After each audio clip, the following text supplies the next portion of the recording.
ሰላም ጤና ይስጥልኝ እንደምን አምሽታችኋል ውድ ተመልካቾቻችን ከአባይ ቴሌቪዥን የሚተላለፍላችሁ የለተሰኞ ሐምሌ 13 ቀን 2018 አውደ ዜና ተጀምሯል።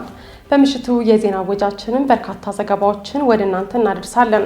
ዜናዎችን እየመራው ሀና ፍስሐ ከእናንተ ጋር ቆይታ አደርጋለሁ። አብራችሁ ቆዩ።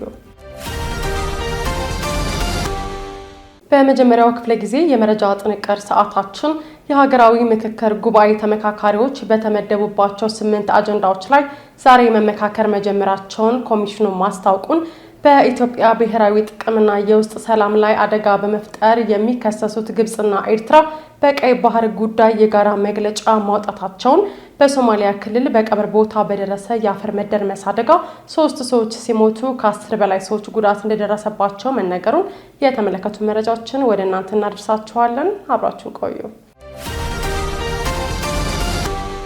እያንዳንዱ ዝውውር ሁለት ዓለማትን የሚያገናኝ የማይታይ የፍቅር ድልድይ ነው። ርቀት ቢለያየንም በልባችን ግን አንድ ላይ ነን። አቢሲኒያ የልባችሁን መሻት ያደርሳል። አቢሲኒያ ረሚት፣ የፍቅር መንገድ፣ የትውልድ ድልድይ። አቢሲኒያ የሁሉም ምርጫ። የሀገራዊ ምክክር ጉባኤ ተመካካሪዎች በተመደቡባቸው 8 አጀንዳዎች ላይ ዛሬ መመካከር መጀመራቸውን ኮሚሽኑ አስታወቀ። 4000 ተመካካሪዎች የሚሳተፉበት የሀገራዊ ምክክር ጉባኤ ተወያዮች በተመደቡባቸው 8 አጀንዳዎች ላይ ዛሬ ሐምሌ 13 ቀን 2018 ዓ.ም መመካከር መጀመራቸውን የኢትዮጵያ ሀገራዊ ምክክር ኮሚሽን አስታውቋል። የኢትዮጵያ ሀገራዊ ምክክር ኮሚሽነር አምባሳደር መሐሙድ ድሪር በዛሬው ዕለት በሰጡት መግለጫ ከሐምሌ 8 2018 ዓ.ም ጀምሮ ያንዳንዳቸው 500 ተመካካሪዎችን የያዙ 8 ትልልቅ ቡድኖች መደራጀታቸውን ገልጸው ተመካካሪዎቹ በንዑስ ቡድኖች ተከፋፍለው በተመደቡበት አጀንዳ ላይ ዛሬ መመካከር መጀመራቸውን ተናግረዋል። የተጀመረው የምክክር ሂደት ተመካካሪዎች ሀሳባቸውን የሚያንሸራሽሩበትና የሌሎችን አመለካከት የሚያደምጡበት የምክክሩ ቁልፍ ምዕራፍ መሆኑን አምባሳደር መሐሙድ ገልጸው ተመካካሪዎቹ በተመረጡት አጀንዳዎች ላይ ተመድበው የቅድመ ምክክር ውይይቶችን፣ ትውቆችን እንዲሁም በምክክሩ የአሰራር ስርዓቶች ላይ በቂ ግንዛቤ ወስደዋል ብለዋል። አምባሳደር መሐሙድ ድሪር አክለውም በአንድ አጀንዳ ላይ 500 ተመካካሪዎችን የያዘ አብይ የስራ ቡድን መዋቅሩንና በእነዚህ አብይ ቡድኖች ስር ያንዳንዳቸው 50 ተመካካሪዎች ያሏቸው 10 ንዑስ ቡድኖች መኖራቸውንም ገልጸዋል። 256 የሚሆኑ የቃለ ጉባኤ ጸሐፊዎች ተሰማርተው የሀገራዊ ምክክር ጉባኤውን በብቃት እየመሩ ይገኛሉ ያሉት አምባሳደሩ በአጠቃላይ 80 ንዑስ ቡድኖች በተመደቡባቸው አጀንዳዎች ላይ እየመከሩ እንደሚገኙ አስረድተዋል። ከሐምሌ 8 ቀን 2018 ጀምሮ እያንዳንዳቸው 500 ተመካካሪዎችን የያዙ 8 ትልልቅ የምክክር ቡድኖች ተደራጅተው ኮሚሽኑ ይፋ ባደረጋቸው 8ቱ የምክክር አጀንዳዎች ላይ ተመድበው የቅድመ ምክክር ውይይቶችን፣ ትውውቆችን ብሎም በምክክሩ የአሰራር ስርዓቶች ላይ ግንዛቤ ወስደዋል። ዛሬ ሐምሌ 13 ላይ ሆነን ተመካካሪዎች በንዑስ ቡድኖች በመከፋፈል በተመደቡበት አጀንዳ ላይ መመካከር ጀምረዋል። በእያንዳንዱ ንዑስ ቡድን ውስጥ 50 ተመካካሪዎች ያሉ ሲሆን በአጠቃላይ 80 አነስተኛ ቡድኖች በተመደቡላቸው አጀንዳዎች ላይ እየመከሩ ይገኛሉ። በአንድ አጀንዳ ላይ እንዲመካከር የተመደበ አብይ የሥራ ቡድን ይህ ማለት 500 ተመካካሪዎችን የያዘ በስሩ 10 የሚሆኑ ንዑስ ቡድኖችን እያንዳንዳቸው 50 ተመካካሪዎች የያዙ በስሩ አዋቅረዋል። ዛሬ የተጀመረው ይህ ሂደት የምክክሩ ቁልፍ አካል ሲሆን ተመካካሪዎች በተመደቡባቸው አጀንዳዎች ላይ ሐሳባቸውን የሚያንሸራሽሩበት፣ አንዳቸው የሌላውን ወይም የሌላዎችን ሐሳብ የሚሰሙበት እንዲሁም የተለያየ ሐሳቦች በሚስተናገዱበት በመሆኑ የምክክሩ ቁልፍ አካል ነው። በዚህ ሂደት ኮሚሽኑ በስራ ልምዳቸውና በትምህርት ዝግጅታቸው አንቱታን ያተረፉ የኢትዮጵያ ሀገራዊ ምክክር ኮሚሽነር አምባሳደር መሐሙድ ድሪር ሂደቱ በስኬት እንዲከናወን ኮሚሽኑ በስራ ልምዳቸውና በትምህርት ዝግጅታቸው ልምድ ያላቸው 160 የሚሆኑ አመካካሪዎችን መመደቡን አብራርተዋል። የኢትዮጵያ ሀገራዊ ምክክር ጉባኤ ማስጀመሪያ መርሃ ግብር ሐምሌ 8 ቀን 2018 ዓ.ም 4000 ተሳታፊዎች በተገኙበት በይፋ መጀመሩ መዘገባችን አይዘነጋም። በኢትዮጵያ ብሔራዊ ጥቅምና የውስጥ ሰላም ላይ አደጋ በመፍጠር የሚከሰሱት ግብጽና ኤርትራ በቀይ ባህር ጉዳይ የጋራ መግለጫ አወጡ። በኢትዮጵያ የውስጥ ጉዳይ በመግባት ከብሔራዊ ጥቅሟና የሰላም ፍላጎቷ በተቃራኒ በመቆም እየተከሰሱ የሚገኙት ግብጽና የምስራቅ አፍሪካ አጋሯ ኤርትራ በቀይ ባህር ጉዳይ ተስማምተን አውጥተናል ያሉት መግለጫ የቀጠናውን ወቅታዊ ውጥረት በግልጽ ያሳየ ሆኗል። ኢትዮጵያ የባህር በር ፍላጎቷን ይፋ ካደረገች በኋላ ግብጽ ከበባ በሚመስል መልኩ እየተንቀሳቀሰች እንደሆነ ከ2 ወራት በፊት የገለጸው የኢትዮጵያ የውጭ ጉዳይ ሚኒስቴር ከግብጽ በኩል ውጥረት፣ ትንኮሳ የሚመስሉ ነገሮች እየታዩ መሆኑን መናገሩ ይታወሳል። ከሳምንታት በፊትም ጠቅላይ ሚኒስትር አብይ አህመድ ግብጽ ኤርትራና ህወሓትን እንደ እጅ የመጥረቢያው የእንጨት አካልና የብረት አካል አንዱ የአንዱ ታዛዥና በተጽዕኖ ውስጥ ያሉ ስለመሆናቸው በምሳሌ አስረድተዋል። ትናንት የግብጽ ጋዜጠኞች ባሰራጩት ዘገባ ግብጽና ኤርትራ የቀይ ባህር ደህንነትና አስተዳደር የሚመለከተው የጠረፉን ሀገራት ብቻ ነው ሲሉ የጋራ መግለጫ ማውጣታቸውን አስነብበዋል። የጠረፉ አካል ያልሆኑ ሀገራት ቀይ ባህርን በህገወጥ መንገድ ለመቆጣጠር የሚያደርጉት ሙከራ ዓለም አቀፍ ሕግን የጣሰ ነው የሚለው የግብጽና የኤርትራ መግለጫ የኢትዮጵያን የባህር በር ፍላጎት በቀጥታ በመጻረር የፍትህና የታሪክ እንዲሁም የሰጥቶ መቀበል ጥያቄዎችን በቀጥታ ተቃርኗል። የግብጽና ኤርትራ የውጭ ጉዳይ ሚኒስትሮች ኦስማን ሳሊህና ባድር አብዲላቲ ያደረጉትን ውይይት ተከትሎ የጋራ አቋማቸውን ይፋ ማድረጋቸው የሚለው ዘገባው የካይሮ ስብሰባ ኤርትራ ሉዓላዊነቷንና ብሔራዊ ትስስርንና የግዛት አንድነቷን ለመጠበቅ ለምታደርገው እንቅስቃሴ ሙሉ ድጋፍ እሰጣለሁ ሲል በድብቅ የሚያደርገውን በይፋ ገልጿል። ኢትዮጵያ ካሁን ካለው ድንበሯ በ60 ኪሎ ሜትር ርቀት ብቻ ከቀይ ባህር መራቋ እንዳለ ሆኖ ግብጽና ኤርትራ ቀይ ባህር የጠረፉን ሀገራት ብቻ የሚመለከት ነው የሚል መግለጫ ሲያወጡ ግብጽ የአፍሪካ ቀንድን የብሔራዊ ደህንነት ቀጥተኛ ማራዘሚያ አድርጋ እንደምትቆጥረው የውጭ ጉዳይ ሚኒስትሯ ተናግረዋል። የኢትዮጵያ መንግስት ኢትዮጵያ ቀይ ባህር ተዘግቶባት አይኖርም ሲል በተደጋጋሚ አቋሙን መግለጹ ይታወቃል። በሶማሌ ክልል በቀብር ቦታ በደረሰ የአፈር መደርመስ አደጋ 3 ሰዎች ሲሞቱ ከ10 በላይ ሰዎች ጉዳት ደረሰባቸው። በሶማሌ ክልል በቀብር ላይ በነበሩ ወገኖች ላይ በደረሰው የመቃብር ቦታ የአፈር መደርመስ አደጋ የ3 ሰዎች ሕይወት ሲያልፍ ከ10 በላይ ሰዎች ላይ ደግሞ ጉዳት መድረሱን የክልሉ ኮሚኒኬሽን ቢሮ አስታውቋል። በሶማሌ ክልል ቀብሪ በያህ ወረዳ ዛሬ ንጋት የጭነት መኪና ከባለ 3 እግር ተሽከርካሪ ወይም ባጃጅ ጋር በመጋጨቱ ሳቢያ በደረሰ አሰቃቂ የትራፊክ አደጋ 12 ሰዎች ሕይወታቸውን ያጡ ሲሆን 3 ሰዎች ደግሞ ከባድ ጉዳት ደርሶባቸዋል። የአደጋው አሳዛኝ ገጽታ በዚህ ሳያበቃ ለሟቾች የቀብር ስነ ስርዓት ዝግጅት በሚደረግበት ወቅት በተፈጠረ የአፈር መደርመስ አደጋ ተጨማሪ የ3 ሰዎች ሕይወት ሲያልፍ ወደ 10 የሚጠጉ ሰዎች ደግሞ ጉዳት እንደደረሰባቸው የኮሚኒኬሽን ቢሮ መረጃ ያመለክታል።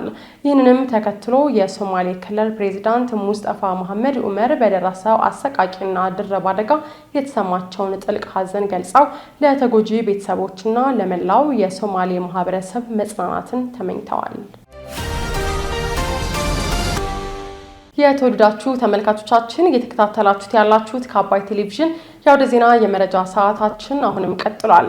ወደ ሁለተኛ ዙር ጥንቅራችን ስናልፍ ደግሞ በአዲስ አበባ ከተማ ህወሓትን የሚቃወም ሰልፍ ከተካሄደ በኋላ በመቀለ ጦርነትን የሚያወግዙ በራሪ ወረቀቶች መሰራጨታቸው መነገሩን በሳውዲ አረቢያ በአስቸጋሪ ሁኔታ ውስጥ የነበሩ 1481 ኢትዮጵያውያን ወደ ሀገራቸው መመለሳቸው መገለጹን ጨምሮ ሌሎች ዜናዎችን ዘነበ ህሉፍ እንደሚከተል ያቀርባቸዋል። በአዲስ አበባ ከተማ ህወሓትን የሚቃወም ሰልፍ ከተካሄደ በኋላ በመቀሌ ጦርነትን የሚያወግዙ በራሪ ወረቀቶች መሰራጨታቸው ተነገረ። ህወሓት ለዳግም ጦርነት እያደረገ ነው የተባለውን ሰፊ ዝግጅትና የወጣቶች እገታ እንዲቆም በመጠየቅ በአዲስ አበባ የተጀመረው ህዝባዊ የተቃውሞ ሰልፍ በሌሎች የኢትዮጵያ ክፍሎችና በዓለም አቀፍ ደረጃ ሊቀጥል መሆኑን የትግራይ የሰላምና ለውጥ ምክር ቤት አስታውቋል። ምርጫችን ሰላም ነው፣ ጦርነት ይብቃ በሚል መሪ ሀሳብ በአዲስ አበባ የተካሄደውን የተቃውሞ ሰልፍ ተከትሎ ጋዜጣዊ መግለጫ የሰጡት የትግራይ ሰላምና ለውጥ ምክር ቤት የፖለቲካ ዘርፍ ኃላፊ ነጋ አሰፋ በሰልፉ የትግራይ ህዝብ ለህገወጡ የህወሓት ቡድን ግልጽ መልእክት አስተላልፏል ሲሉ ገልጸዋል። አቶ ነጋ 90 እና 95 በመቶ የሚሆነው ሰልፈኛ የትግራይ ተወላጅ ቢሆንም ሌሎችም ብሔር ብሔረሰቦች ተሳትፈዋል ሲሉ ተናግረዋል። ሰላም ነው ምርጫችን፣ ጦርነት ይብቃ የሚል ሰልፍ ነው ያካሄድ ነው። ትግራይ አዲስ አበባ የሚኖሩ የትግራይ ተወላጆች ከ11 ሰዓት ጀምሮ ዝናብ ሳይበግራቸው ብርድ ሳይበግራቸው ወደ መስቀል አደባባይ በመምጣት በሰልፉን ተሳታፊ ሆነዋል። በሰልፉ ተሳታፊ ሆነው የሚፈልጉትን መልእክት አስተላልፈዋል። እዛ ያለው አፋኝ ቡድን ከጫንቃችን ውረድ፣ ይበቃናል፣ ከዚህ በላይ ጭቆና፣ ከዚህ በላይ ግፍ፣ ከዚህ በላይ ጸረ ዲሞክራሲያዊ አገዛዝ አንፈልግም የሚል መልእክታቸው አስተላልፈዋል። ቅድም እንደተባለው በዚህ ሰልፍ ከ90 እስከ 95% የሚሆን የትግራይ ተወላጅ ቢሆንም የተለያዩ የኢትዮጵያ ብሔር ብሔረሰቦችም ሰላም ወዳጆች፣ ትግራይ ሰላም ስትሆን ነው ኢትዮጵያ ሰላም የምትሆነው፣ ትግራይ ሰላም ስትሆን ነው ቀጠናችን ሰላም የሚሆነው፣ ትግራይ ሰላም ስትሆን ነው ልጆቻችን በሰላም የሚኖሩ ብሎ የሚያምኑም በዚህ ሰልፍ መጥቶ ተሰልፈዋል ማለት ነው። ትግራይ ውስጥ አሁን አስጨናቂ የሚባል የወጣቶች አፈሳ እንዳለ የጠቀሱት ኃላፊው የፌዴራል መንግስት ይህንን እንዲያስቆምም ጠይቀዋል። ትግራይ ውስጥ አሁን በጣም አስጨናቂ የሚባል አስገዳጅ የወጣቶች አፈሳ አለ። የወጣቶች አፈሳ ያው ቅድም እንዳልኩት ቡድኑ ለዳግም ጦርነት እየተዘጋጀ ነው ያለው። ለዳግም ጦርነት በሚያደርገው ዝግጅት ወጣቶች ያለ ፍላጎታቸው ወደ ጦርነት እንዲገቡ ሰፊ አፈሳ እያካሄደ ነው ያለው። ዛሬ በዚህ ይሄ መድረክ ንግግር ከምናደርግበት በፊት በነበሩኝ ሪፖርቶችም እንደዛ አይነት አፈሳዎች ነው እየተካሄዱ ያለው። ስለዚህ ይሄ አፈሳ በሂማን ኮንቬንሽኖች በተለያዩ የዓለም ኮንቬንሽኖችም ወንጀል ነው። ይሄ ወንጀል ዓለም አቀፍ ማህበረሰብም ይሄ ቡድን እያደረገው ያለ አፈሳ ትክክለኛ እንዳልሆነ በህግ ተጠያቂ ሊሆን እንደሚችል መልእክታችን ለማስተላለፍ ነው። ከዛ በተጨማሪ እዛ ያሉ ወጣቶችም ይሄን ቡድን እያደረገው ያለው አፈሳ እንዲታገሉት መላው ህብረተሰብም አጌንስት የዚህ አፈሳ እንዲታገል የማድረግ ነው። ከአፈሳውም እያደረገው ያለው ዝግጅት ወጣቶች እያፈሰ በተለያዩ ጦርነቶች ለማሳተፍ ነው። ከሁሉም በላይ ደግሞ በጣም የሚያስጠላውና የሚዘገን ነው። በጥቂት ዶላሮች ለሱዳን የእርስ በርስ ጦርነት የትግራይ ወጣቶች እየተሸጡ ነው ያሉ። ባለፈውም በርካታ ወጣቶች ሄደው በተለያዩ የሱዳን ኃይሎች እየተዋጉ ነው ያለው እርስ በርሳቸው። ስለዚህ በዛ የእርስ በርስ ጦርነት ገብቶ የተማገዱበት ሁኔታ ነው ያለው። ስለዚህ ይሄ አፈሳ ይሄ የወጣቶች ለሌላ ሀገር አሳልፎ የሽያጭ እንዲቆም የኢትዮጵያ መንግስትም ማህበረሰብ ዓለምም ይሄ እንቅስቃሴ እንዲያስቆመው መልእክታችን ለማስተላለፍ ነው። ይህ በእንዲህ እንዳለ በመቀሌ ከተማ ጎዳናዎች ላይ ጦርነትን የሚቃወሙና ሰላምን የሚጠይቁ በራሪ ወረቀቶች ተበትነው ማደራቸውን የሚያሳዩ ተንቀሳቃሽ ምስሎችን የዚሁ ሰልፍ አስተባባሪ አካላት በገጾቻቸው አጋርተዋል። በትግረኛ ቋንቋ በተጻፉት በእነዚህ ወረቀቶች ላይ ከሰፈሩ ዋና ዋና መልእክቶች ወደ ሌላ ጦርነት እንድትከቱን አንፈቅድላችሁም፣ የቀደመው ይበቃል፣ ሰላምን እንመርጣለን፣ የግዳጅ ውትድርና ወንጀል ነው፣ ወንድምን አሳልፈ ሰጥተህ በሰላም አትኖርም የሚሉት ይገኙበታል። ዳሽን ባንክ፣ አዋሽ ባንክና አዋሽ ኢንሹራንስ የአየር ንብረት ለውጥ ለመከላከልና ማህበራዊ ኃላፊነትን በመወጣት ረገድ የአረንጓዴ አሻራ መርሃ ግብራቸውን አካሄዱ። ዳሽን ባንክ፣ አዋሽ ባንክና አዋሽ ኢንሹራንስ በኢትዮጵያ የአየር ንብረት ለውጥ ለመከላከልና ማህበራዊ ኃላፊነትን በመወጣት ረገድ በትኩረት እየተተገበረ የሚገኘውን የአረንጓዴ አሻራ መርሃ ግብር አካሂደዋል። ተቋማቱ ይህንን ተግባር የሚያከናውኑት የአካባቢ ጥበቃን ከህብረተሰቡ ዘላቂ ተጠቃሚነት ጋር በማስተሳሰር መሆኑ ተገልጿል። ዳሽን ባንክ የአካባቢ ማህበራዊና አስተዳደር መርሆችን መሰረት በማድረግ ማህበራዊ ኃላፊነቱን እየተወጣ እንደሚገኝ በመርሃ ግብሩ ላይ ተመላክቷል። ባንኩ ከኢትዮጵያ ቅርስ ባላደራ ማህበር ጋር በመተባበር ሐምሌ 11 ቀን 2018 ዓ.ም በእንጦጦ ተራራ ላይ በሺዎች የሚቆጠሩ የአገር በቀል ችግኞችን የተከለ ሲሆን ለዚሁ የቅርስ ጥበቃና ተያያዥ ስራዎች የሚውል የ5 ሚሊዮን ብር ድጋፍ አድርጓል። የባንኩ ዋና ስራ አስፈጻሚ አቶ አስፋው አለሙ ባንኩ ከብድር አሰጣጥና ከኢንቨስትመንት ውሳኔዎች ጋር በማስተሳሰር አረንጓዴ ፋይናንሲንግ ለሚጠይቁ የታዳሽ ኃይልና የዘላቂ ግብርና ፕሮጀክቶች ቅድሚያ እየሰጠ እንደሚገኝም ተናግረዋል። ባንኩ ባለፉት 10 ዓመታት ባከናወናቸው የችግኝ ተከላ ስራዎች ችግኞቹ በአማካኝ የጽድቀት መጠን ከ90 በመቶ በላይ መድረሱን ተቋሙ ለአካባቢ ጥበቃ ያለውን ቁርጠኝነት የሚያሳይ መሆኑን አክለዋል። በተመሳሳይ ሐምሌ 12 ቀን 2018 ዓ.ም አዋሽ ባንክና አዋሽ ኢንሹራንስ የአዋሾች የአረንጓዴ አሻራ በሚል መሪ ቃል በምስራቅ ሸዋ ዞን አድአ ወረዳ ባካሄዱት 8ኛው ዙር መርሃ ግብር 20 ሺህ የሚደርሱ የአቮካዶ ችግኞችን ተክለዋል። የአዋሽ ባንክ ዋና ስራ አስፈጻሚ አቶ ፀሐይ ሽፈራው የአቮካዶ ደን ልማት ምግብንና ገቢን በአንድ ላይ በማጣመር ለኢኮኖሚው የላቀ ፋይዳ አለው ብለዋል። ይህም የአፈር መሸርሸርን ከመከላከልና በኤክስፖርት የሀገሪቱን የውጭ ምንዛሬ ለማሳደግ እንደሚረዳ አክለዋል። ተቋማቱ የሚያከናውኗቸው የአረንጓዴ ልማት ስራዎች ለምግብ ዋስትናና ለዜጎች ገቢ ማስገኛነት ትልቅ ፋይዳ ያላቸው ሲሆን የአየር ንብረት ለውጥ ለመቋቋም ለተነደፈው ሀገራዊ ፖሊሲ የበኩላቸውን አስተዋጽኦ እያበረከቱ እንደሚገኙም ተገልጿል። በሳውዲ አረቢያ በአስቸጋሪ ሁኔታ ውስጥ የነበሩ 1481 ኢትዮጵያውያን ወደ ሀገራቸው መመለሳቸው ተገለጸ። የሴቶችና ማህበራዊ ጉዳይ ሚኒስቴር በሳምንት ውስጥ ተደረገ ባለው 6 ዙር በረራ 879 ወንዶች፣ 554 ሴቶች እና 48 ጨቅላ ህጻናት ወደ ሀገራቸው መመለሳቸውን አስታውቋል።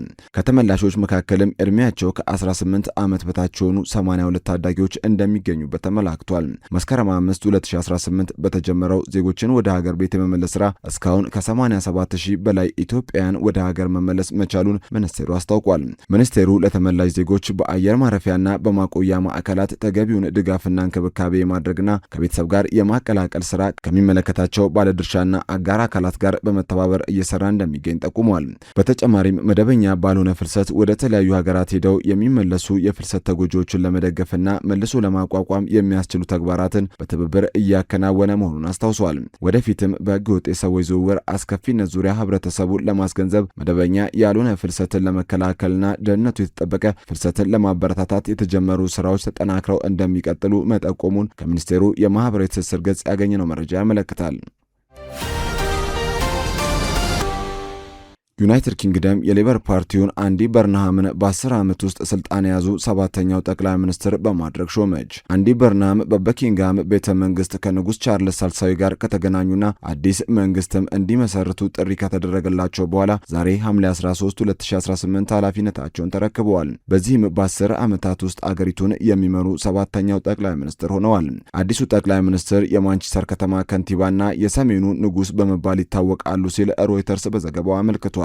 አንዲ በርንሃም ሌበር ፓርቲን በምርጫ አሸንፈው ዩናይትድ ኪንግደምን ለ2 ዓመታት ብቻ ከገዙት ከኪር ስታርመር የጠቅላይ ሚኒስትርነቱን ስልጣን ተረክበዋል። የሰሜኑ ንጉስ የሚል ቅጽል ስም የተሰጣቸው ደግሞ ለብዙ ዓመታት የለንደን ያልሆኑ የእንግሊዝ ሰሜናዊ ግዛቶችን ጥቅም በማስጠበቅና ድምጽ በመሆን በመቆየታቸው ነው ተብሏል። በአገሪቱ የመዋቅርና የኢኮኖሚ ማሻሻያ እንደሚያደርጉም ጭምር ሹመታቸውን ሲረከቡ ተናግረዋል። በርንሃም በንግግራቸው የብሪታንያን ኢኮኖሚና ደካማ የህዝብ አገልግሎቶችን ለማሻሻል የሀገሪቱን መዋቅር ከስር መሰረቱ ማስተካከያ እንደሚያደርጉ ቃል ገብተዋል። አክለውም የአዲሱ መንግስት ዋነኛ ትኩረት የኑሮ ውድነትን መቀነስ፣ ማህበራዊ አገልግሎቶችን ማጠናከርና የኢኮኖሚ እድገትን ከለንደን ውጭ ወደሚገኙ የተለያዩ የአገሪቱ አካባቢዎች ማሰራጨት እንደሚሆን ገልጸዋል። የረዥም ጊዜ የፖለቲካ ልምድ አላቸው የተባሉት በርንሃም ቀደም ሲል በሁለት መንግስታት ውስጥ የጤና ሚኒስትርና የባህል ሚኒስትር ሆነው አገልግለዋል። የፖለቲካ አቋማቸው ከማዕከላዊው የለንደን መንግስት ይልቅ ለተለያዩ የአገሪቱ ክልሎች ስልጣን እና በጀት መስጠት፣ የህዝብ ትራንስፖርትን ማስፋፋትና የኑሮ ውድነትን መቀነስ ላይ አብዝተው ይከራከራሉ ተብሏል። በዝርዝር ወደ ያዝነው መረጃ ስናልፍ ደግሞ ከአሸማጋዮች የሰላም እቅድ እንደቀረበላት ያሳወቀችው ኢራን አሜሪካ የነዳጅ ማዕከል የሆነችው ደሴቷን ለመቆጣጠር እንዳታስብ አስጠነቀቀች። አሜሪካና ኢራንን ዳግም ወደ ስምምነት ለመመለስ ያቀዱት አሸማጋይ ሀገራት የ10 ቀናት የተኩስ አቁም እንዲደረግ የሚጠይቅ የሰላም እቅድ አቅርበዋል። ቴሄራን በስልታዊ ጥቅሞቿ ላይ ያላትን ጠንካራ አቋም ገልጻ አሜሪካ ወሳኝ የነዳጅ ማዕከል ደሴቶቿን ለመቆጣጠር እንዳታስብ ማስጠንቀቂያ ሰጥታለች። ዘርፋይል ሀብታሙ ተጨማሪ ያለው አሜሪካና ኢራንን በድጋሚ ወደ ተኩስ አቁም ስምምነት ለመመለስ ያቀዱት አሸማጊዎች አዲስ የሰላም እቅድ ማቅረባቸውን ቴህራን አስታውቃለች። ሰኔ ላይ ጊዜ የተኩስ አቁም ስምምነት ተፈራርመው የነበሩት ሁለቱ ሀገራት ባለፉት 2 ሳምንታት ገደማ አንዳቸው በሌላኛቸው ላይ ከባድ ጥቃቶችን ሲፈጽሙ ቆይተዋል። ትራምፕም ስምምነቱ አብቅቷል ማለታቸውም የማይዘነጋ ነው። ይህንን ስምምነት ዳግም ለማስነሳት ያቀዱት አሸማይ ሀገራት 10 ቀናት የተኩስ አቁም እንዲደረግ የሚጠይቅ የሰላም እቅድ ማቅረባቸውን ሮይተርስ አስነብቧል። የኢራን የውጭ ጉዳይ ሚኒስትር ቃል አቀባይ እስማኤል ባጌ በገጽ መግለጫቸው ላይ ስለዚህ ጉዳይ ተጠይቀው አሸማጋዮች ያዘጋጁትን እቅድ ለኢራን እንዳሳወቁ ማረጋግጠዋል። በአሸማጋዮቹ ስለተዘጋጁት እቅድ ገለጻ ተደርጓል። እቅዱም ደርሶናል፣ ነገር ግን ለአሁኑ ወደ ዝርዝር ጉዳዮች ባንገባ ይሻላል ሲሉም ተጨማሪ መረጃ ከመስጠትም ተቆጥበዋል። የአሜሪካው ፕሬዝዳንት ዶናልድ ትራምፕ ወደፊት ለመደራደር የሚጠይቁ ከሆነ የኢራን ምላሽ ምን እንደሚሆን ጥያቄ ቀረበላቸው። ቃል አቀባዩ ዲፕሎማሲ ወይም ጦርነት የሚል አማራጭ ለኢራን ጠቃሚ አይደለም ሲሉም ተናግረዋል። ባለፈው ሳምንት በመካከለኛው ምስራቅ ጉብኝት ላይ የነበሩት የአሜሪካ የውጭ ጉዳይ ሚኒስትር ማርኮ ሩቢዮ ጉዟቸው ሲመለሱ ከጋዜጠኞች ጋር በነበራቸው ቆይታ ዋሽንግተን አሁንም ከኢራን ጋር ለሚደረግ ዲፕሎማሲ መፍትሄ በሯ ክፍት መሆኑን ተናግረው እንደነበርም ይታወቃል። ሁሌም ለዲፕሎማሲ ክፍት የሆነን ይመስለኛል፣ መፍትሄው ግን እውነተኛ መሆን አለበት ሲሉም ተናግረዋል። ኢራን ሰኔ ላይ ለተፈረሙ የመግባቢያ ስምምነት እንዳልተገዛች በመጥቀስ የከሰሱት ሩቢዮ ሆርሙዝ ክፍት መሆን እንደነበረበት እንዲሁም በወሽመጡ የሚጓዙ መርከቦች ከጥቃትና ክፍያ ነጻ መሆን እንደነበረባቸውም ገልጸዋል። የኢራን የውጭ ጉዳይ ሚኒስትር ቃል አቀባይ አሜሪካ ዲፕሎማሲ የምትለው ማስገደድ፣ ማስፈራራት፣ ዛቻና ማዕቀብ ነው ሲሉም ተችተዋል። በተጨማሪም አሜሪካ ወሳኛዋን የኢራን ነዳጅና የጋዝ መተላለፊያ ደሴት ካርድ ለመቆጣጠር ጭራሽ እንዳታስብና ወረራ ለመፈጸም የምትሞክር ከሆነ ከባድ ምላሽ እንደሚጠብቃት የኢራን ውጭ ጉዳይ ሚኒስትር አስጠንቅቋል። አሜሪካ በኢራን ላይ የምትፈጽመው ጥቃት በቀጠለበትና ኢራን ያጸፋ ጥቃት እርምጃ በአጎራባች ሀገራት ውስጥ በሚገኙ የአሜሪካ ጦር ሰፈሮች ላይ እየወሰደች ባለበት በአሁኑ ጊዜ አሜሪካ የኢራንን ግዛት የምትይዝ ከሆነ ጦርነቱ ይባባሳል የሚል ስጋትን ፈጥሯል። ከዚህ ቀደም የአሜሪካው ፕሬዝዳንት ዶናልድ ትራምፕ በደቡብ ኢራን የምትገኘውን ሀርግ ደሴትን የመቆጣጠር እቅድ እንዳላቸው ተናግረው የነበረ ሲሆንም ግጭቱ በተባባሰበት ጊዜ አሜሪካ ይህንን ተግባራዊ የምታደርግ ከሆነ ኢራን ራሷን እንደምትከላከል ማሳውቃለች። የኢራን ውጭ ጉዳይ ሚኒስትር ቃል አቀባይ እስማኤል ባጌ እንደተናገሩት ይህ ያለው ጀብደኝነት ከባድ መዘዝ ያስከትላል ሲሉ አሜሪካን አስጠንቅቀዋል። አክለውም አሜሪካ እግረኛ ጦሯን አሰማርታ ወረራ የምትፈጽም ከሆነ የአገሪቱ መሪዎች አቀባበል ሊያደርጉላቸው ደቂቃዎችን እየቆጠሩ ነው በማለትም የሀገራቸውን ዝግጁነትም ገልጸዋል።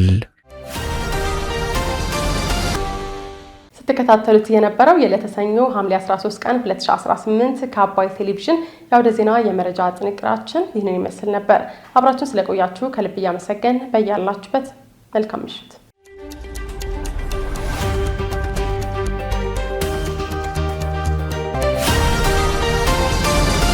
ሰላም ጤና ይስጥልኝ፣ እንደምናምሽታችኋል ውድ ተመልካቾቻችን። ከአባይ ቴሌቪዥን የሚተላለፍላችሁ የዕለተ ሰኞ ሐምሌ 13 ቀን 2018 ዓ.ም የቢዝነስና ምጣኔ ሀብት ዘገባችን ወደ እናንተ የሚቀርብበት ሰዓት ላይ ደርሰናል። ኢትዮጵያ ከ29 ሀገራት ጋር በመሆን የዓለም አቀፍ አርቲፊሻል ኢንተለጀንስ ትብብር ድርጅትን መመስረቷ መገለጹን፣ የ9ኛ ዓመት የምስረታ በዓሉን ያከበረው ተደራሽ ገንዘብ ቁጠባና ብድር አጠቃላይ ካፒታሉን ከ1.5 ቢሊዮን ብር በላይ ማድረሱን ማሳወቁን፣ የአፍሪካ ልማት ባንክ ለኢሻ የንፋስ ኃይል ማመንጫ ፕሮጀክት የሚውል የ110 ሚሊዮን ዶላር ብድር ማጽደቁን ጨምሮ ሌሎች ዜናዎችን ይዘናል። አባይ ቢዝነስን እየመራሁ ደግሞ ቴዎድሮስ አይቸው ከእናንተ ጋር ቆይታ አደርጋለሁ።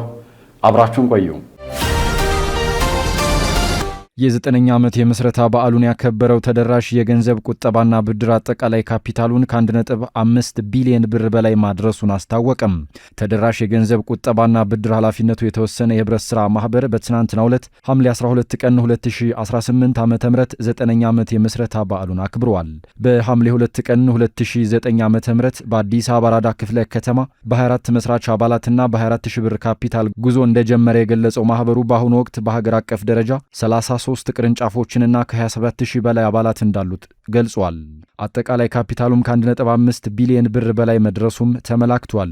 የማህበሩ መስራችና ስራ አስኪያጅ አቶ አለማየሁ ታመነ ተቋሙ በ6 ዓመታት የሥራ እንቅስቃሴ ውጤታማ ማህበራዊና ኢኮኖሚያዊ ውጤቶችን ማስመዝገቡን የገለጹ ሲሆን በዚህም መሰረት ከ2500 በላይ አባላት የብድር ተጠቃሚ መሆናቸውን ተናግረዋል። ከ443 በላይ አባላት የቤት ባለቤት፣ ከ452 በላይ አባላት የሥራና የቤት መኪና እንዲሁም ባጃጅ ባለቤት መሆን እንደቻሉም አመልክተዋል። በተጨማሪም ከ13000 በላይ ለሚሆኑ ዜጎች የሥራ ዕድል በመፍጠር የብዙ ቤተሰብን ሕይወት ለመለወጥ ተችሏል ያሉት አቶ አለማየሁ በልማት ኮሪደር የተነሱ ከ240 በላይ አባላትን በመደገፍ ከ1200 በላይ ቤተሰቦችን ከችግር መታደግ መቻሉን አስረድተዋል።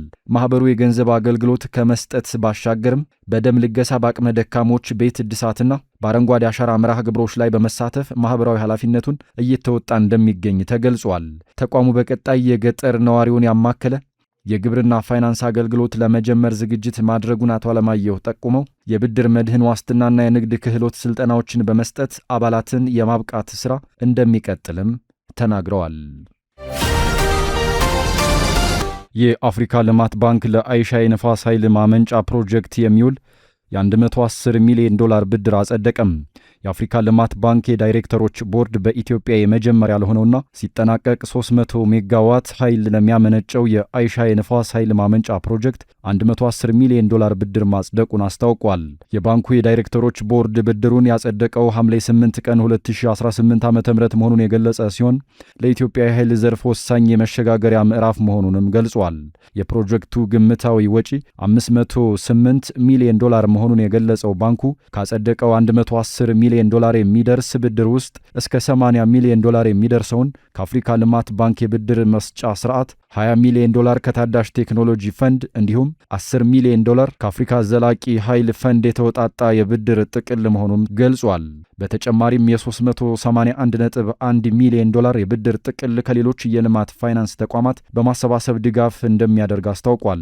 የፕሮጀክቱ ግንባታ የሚካሄደው አሚያ በተሰኘው የተባበሩት አረብ ኤሚሬትስ ኩባንያ ሲሆን ኩባንያው በገባው ውል መሰረት የኤሌክትሪክ ኃይል በማመንጨት ለ25 ዓመታት ለኢትዮጵያ ኤሌክትሪክ ኃይል በሽያጭ የሚያቀርብ መሆኑ ይታወቃል።